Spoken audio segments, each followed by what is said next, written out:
Tansanapi Sakegoskui. Hello, boys and girls.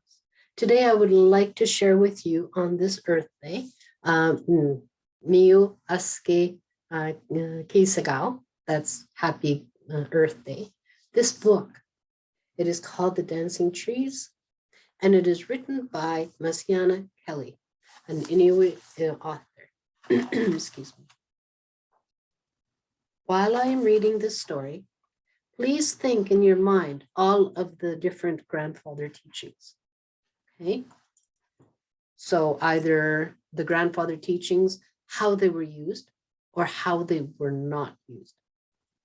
Okay. Thomas was sitting on a log by the rock road, close to the forest, where a bunch of his friends were hanging out. They were sharing stories, telling jokes, eating junk food, and showing off different tricks with their bikes on the dirt hills and the makeshift ramps they had made out of old plywood. Tom, pick up your garbage, said Avery, looking at her older brother with disgust as he threw a chocolate bar wrapper on the ground. Why? Someone else will pick it up anyway, said Thomas as he rolled his eyes at his sister. Grandma always says to be kind to the earth and show respect by picking up after yourself, Avery replied. Yeah, well, go tell Grandma then, said Thomas, and continued with his story, the story he was telling. Thomas liked to tell stories. He would tell stories about how he caught the most fish using a fishing net he had made with no help from anyone. The net was so big and so full, it took his family a month to dry all the fish. He told a story about how he shot his first moose when he was 10 and how he was able to skin it all by himself. He was able to feed his whole family, and he had a big family.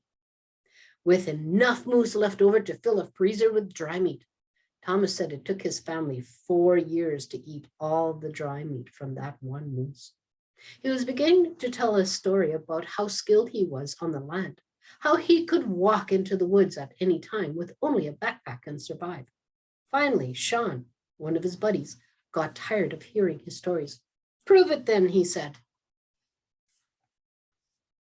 Do his friends look like they're impressed with his stories?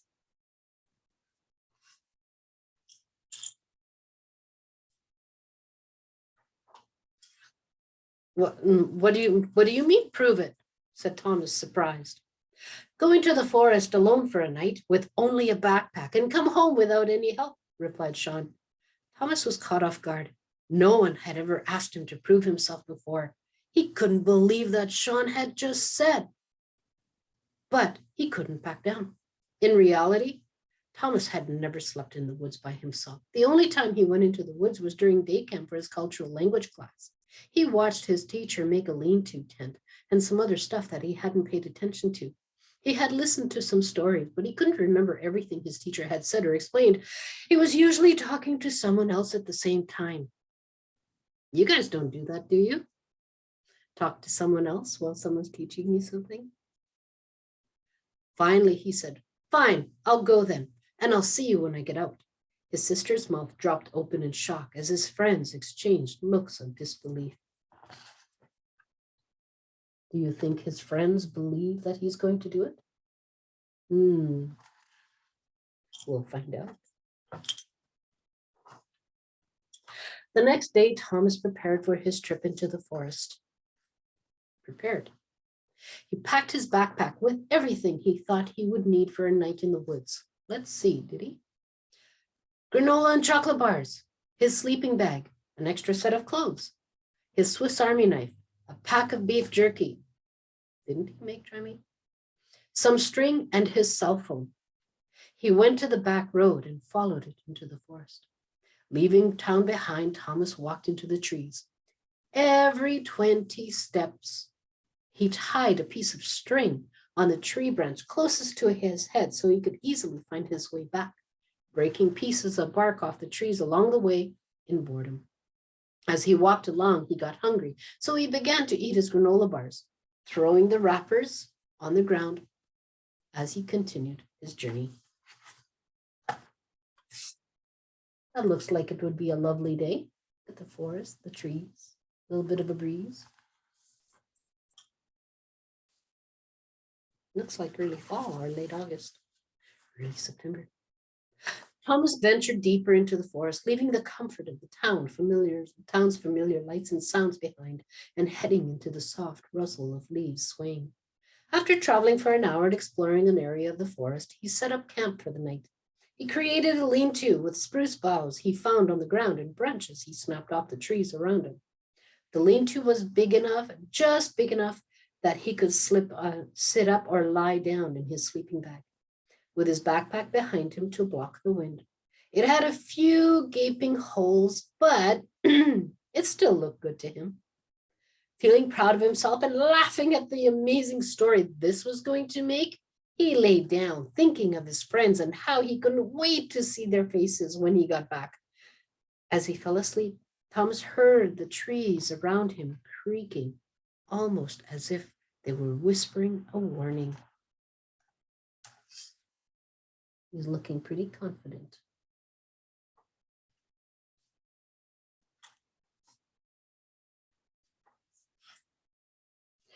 The trees had heard Thomas boasting through his stories. They had watched him litter and damage trees by snapping off their branches. They had seen him rip bark from the spruce trees around him in boredom. And so, while he slept, the trees began to move. They slowly pulled their roots up off the ground and danced around in circles, changing their location, and with it, the path that Thomas had left behind. It was a clear fall day when Thomas left, but when he woke the next morning, it had begun to rain. He was wearing his hoodie and windbreaker, but hadn't packed an umbrella for wet weather or a tarp for his makeshift tent. He sat under his soaked lean-to, eating the rest of his snacks and listening to the music on his cell phone while he waited for the rain to stop. See the roots of the trees as they pulled themselves, as they swayed and changed their location.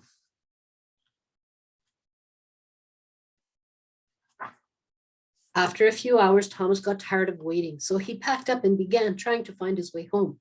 He found one of the strings he had tied to a branch, but couldn't find the next one. His eyes darted back and forth, searching for his strings, but he couldn't find anywhere he thought he had left them hanging. He hoped the rain was making them stick to the trees. As he continued to look, it became harder and harder to see with the rain in his eyes. Thomas began to feel afraid. His breath was coming faster and heavier as he frantically tried to find his way home. He began to feel like someone was watching him.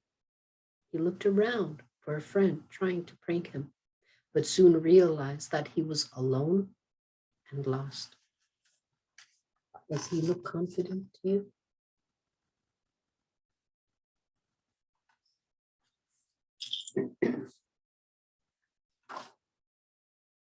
He had tried following the path, but he couldn't find his way out of the forest. He had tried to use the GPS on his cell phone, but his battery had died.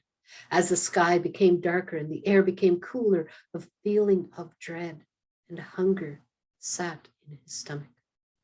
Finally, feeling angry, frustrated, and scared, he found his way back to the camp. He pulled out his soggy sleeping bag and got ready for another night out, feeling hungry and foolish. He wished he had thought to bring his snare wire so he could set snares like an elder at camp had made. He hadn't brought any matches or a lighter, so he couldn't make a fire for warmth or to cook anything. Hearing weird crackles in the bush, he hugged himself as he looked into the darkness with weary eyes.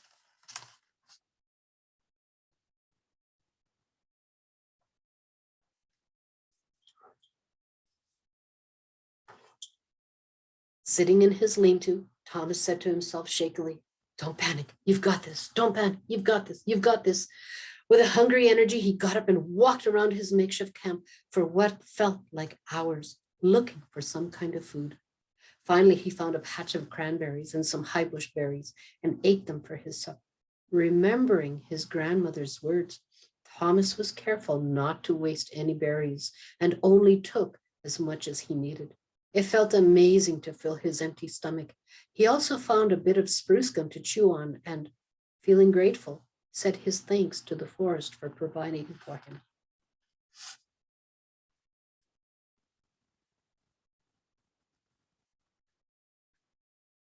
He looked grateful too, didn't he? His grandmother and cultural teachers always talked about how the land could provide for us if we treat the land with respect and only take what we need. They said the land will always be there. In this moment, he was truly thankful for what the land around him had provided. As he chewed his spruce gum and sat down, he finally realized what a mess he had made as he saw all the wrappers, bits of tree bark and broken branches that he had left on the ground. Thomas felt guilty, remembering what his grandmother had taught him. Ah, I made such a mess.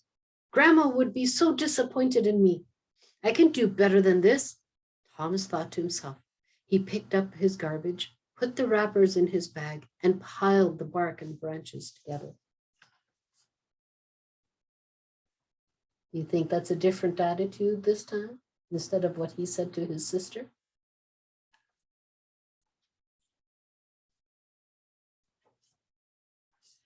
Thomas climbed into his sleeping bag. Feeling worried, tired, and still a little hungry, he fell into a restless sleep, dreaming of his grandmother reminding him to be careful and respectful out on the land. All the while, the trees had seen what he had done. They had heard his message of thanks and watched him clean up. Soon, while Thomas slept, the trees once again picked up their roots, dancing and swaying to a beat of their own making, and stretched back into the ground where they had been before. The trees finished creaking, their branches swooshing as they settled into place, ending their dance in the dark. They had gone back to the places they had been. See their roots? And there's Thomas all curled up.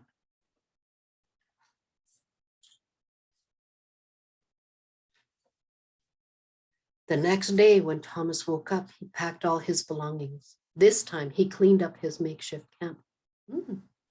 As he walked, he watched where he was stepping to avoid further damage to the forest around him, looking for his strings as he tried to find his way home again. To his amazement, he was able to find one of the strings immediately. As he walked, he found another string, then spotted the next. He followed his path with wonder and gratitude, taking the bits of string down. He started walking faster, eager to see town, until it seemed as though the branches parted just for him, and Thomas finally saw the familiar back road. There he is.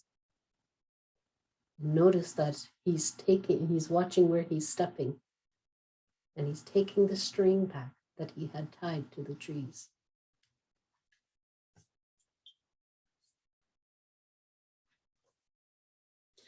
After his time in the forest, Thomas always treated the land with respect. He picked up after himself, only used what he needed, ate just enough for himself, and remembered to say thanks for what he was given. To this day, Thomas likes to tell stories, but now, so that others can learn from his mistakes, he shares the story of the dancing trees. See the look on his face as he looks back at the trees? So, grandfather teachings, they date back to the beginning of time. These teachings impact our surroundings along with providing guidance toward our actions toward one another. Now, the scientists think, and they estimated that the Earth is about 4.5 billion years old. Now, for industry, it's it's more than 150 years old. So for the Earth to be where it is now, it took us less time to bring it like that, to that point. What can you, using the grandfather teachings, help to do to help Earth? Now remember the grandfather teachings. In one point, he used bravery. Remember when he was terrified in his tent, in his lean-to? When he first walked into the trees, he wasn't thinking about what could be around. He didn't even remember his grandmother's advice. In fact, he was disrespectful to his sister and said, go tell grandma then. But when he needed that knowledge, it came to him when he needed it most. So one of the teachings, respect. Respect the earth. Respect the trees. We are biological beings. We are dependent completely and totally dependent on the earth. We are totally dependent on everything, on all the gifts that she has given us. Our buildings, our homes come from the earth. Our energy that we use come from the earth. Our bodies, the water that we have is vital to life, comes from the earth. What your classes do, and there's the 3 R's and the blue bins: recycle, reuse, recover. So when we recycling is a way to reuse certain materials to make new things. We recycle our plastic bottles, we recycle our tin, we recycle our paper. There are many other ways to recycle. Things that you think may not be of any use may be useful to someone else. Building materials, for instance, so just as an example, excuse me, when someone is taking apart a house, like the doors can be used somewhere else, the windows can be used in a greenhouse. And the fish, when you go fishing, I personally use the fish, what's left, and I create my own fertilizer. So I use that within my garden. What can you do to help the bees? How about planting flowers that are friendly to bees, that attract bees, that help them? We are very dependent on the bees. We need them to survive. We need them to survive so that they pollinate the flowers, which in turn brings us our plants and our food. And our food, so all those plants also feed the animals, which we also consume. Humility. He was not very humble at the very beginning. He would exaggerate his stories, making him sound more than what he was. We've all done that. I know I've done that with my brothers. We're very competitive, but we have fun. He was insisting on making sure that everyone thought that he was more than what he was. And that's why his friends challenged him. And it's good that they did. It's good that they did. And he has to share that part of the story in order to share the journey that he was led to realize how important what he does is in the story. So it is very important in what you do in our world. You are very important. You can teach people, you can teach your parents, you can have a discussion with your friends, you can have a discussion with your smaller siblings, you can teach them right from when they're little. That's how we do. Plastic, for instance. You've seen on the news about the plastic that's in the water and whatnot. Well, you know that plastic bottle, and as it's floating around and it's bumping and banging and the sun rays beats down on it, well, it starts to disintegrate. Okay.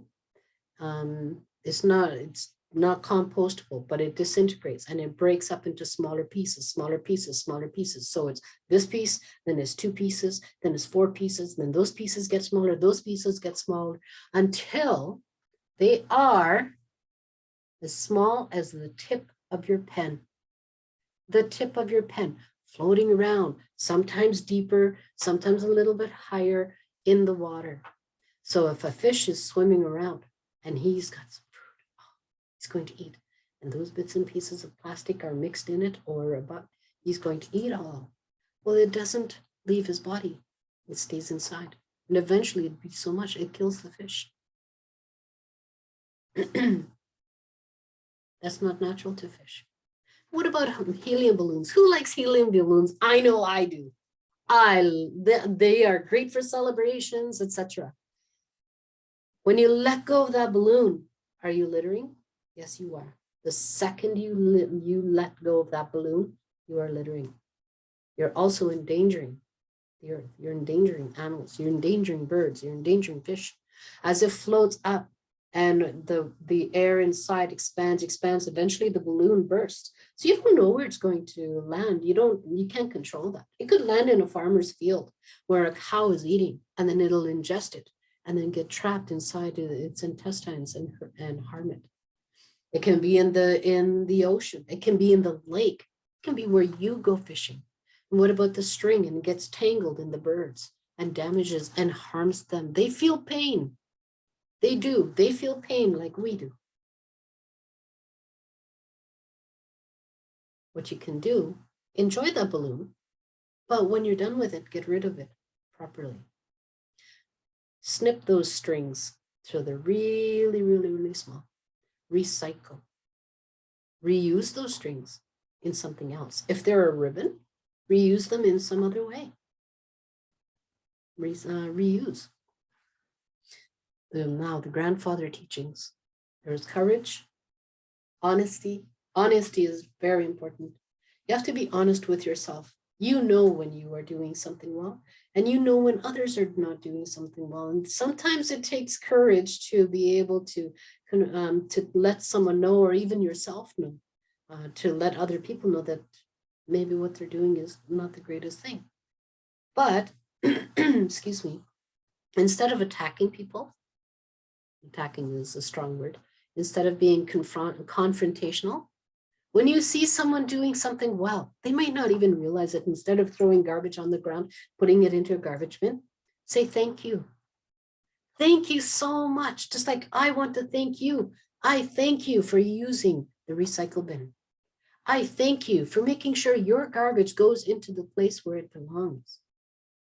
I thank you for reusing things. When you thank someone, they will do it more. Confronting people, being confrontational, not going to encourage them to help. Sometimes it goes the opposite. Let people know you're grateful for their efforts in what they do. That shows respect. Humility, we are not the top. We are part of this world. We are not the greatest. We are not the least. We are a part of this world. We have to take care of it. Are you too small? No. Are you alone? No. But you are a big part of the future. You are a big part of today. The truth. Truth and honesty. Truth is fact. Fact, the sun rises on the east and sets in the west. Is that honesty? Honesty is being truthful within ourselves, making sure that we are mindful with what we do, how we treat others, how we treat others. So we have courage, honesty, respect, humility, truth. Wisdom is knowing all of these and using it in the walking in the good way. Above all else, it's love. Love yourself. Go to bed when your parents tell you to. Eat the foods your parents prepare for you. They did a lot of work for you to be here and to be able to care for you. They're tired. Give them a break. Love, loving yourself. When you have enough rest, that's when you learn more. Loving Earth, take care of Mother Earth so that she and the land helps provide for us what we need. Don't take more than what you need. And that includes sharing. Thank you so very much for taking part in today. Thank you so very much in celebrating Earth Day. Is celebrating Earth Day just for one day out of the year? No. It started in the 70s, 1970s. It's approximately 52 years old, but it wasn't officially called Earth Day until in 1990, in the 90s.